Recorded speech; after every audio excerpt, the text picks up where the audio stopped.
Hello everyone and welcome, and today we're going to look at colors. And for my subscribers, thanks very much for watching and stay tuned for more and more good lessons coming through. So let's start. Colors in Luganda are called Amabala. Colors in Luganda are called Amabala. At times, colors in Luganda are called Laangi. Colours Laangi over Amabala. Okay, so let's dive into it. Red, myufu. Okay, let's take an example. The heart is red. The heart is red.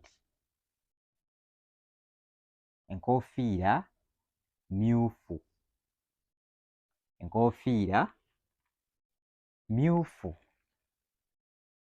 Okay, so let's proceed. Green.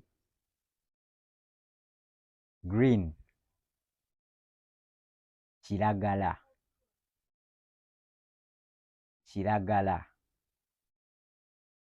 Okay, let's take an example. The girl is wearing a green dress. The girl is wearing a green dress. Omuwala ayambadde ekiteeteeyi ekya kiragala. Omuwala ayambadde ekiteeteeyi kya kiragala. Okay, so let's proceed. Yellow.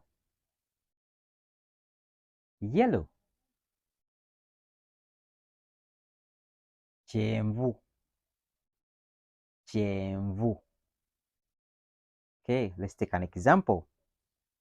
The ball has yellow color. The ball has yellow color.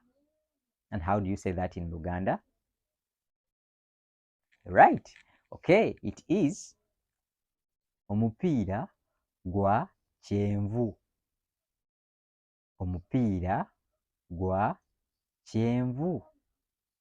Okay, let's continue.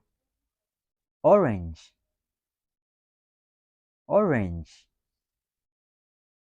Kachungwa.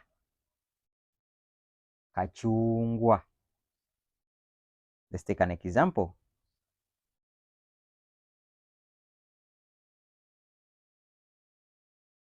Ben has an orange watch. Ben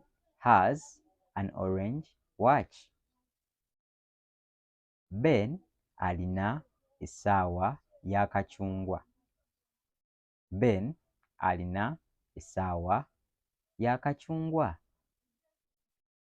Brown.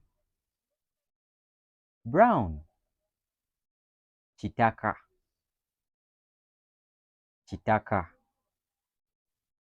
The soil is brown.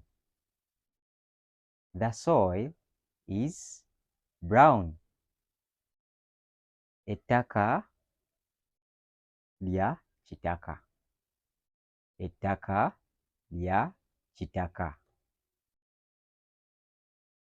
Purple.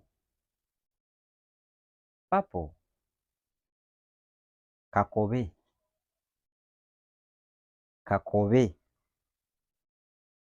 I have a purple watch.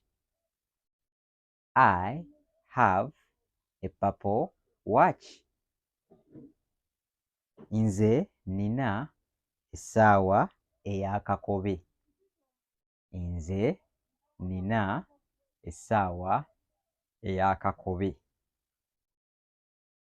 Black.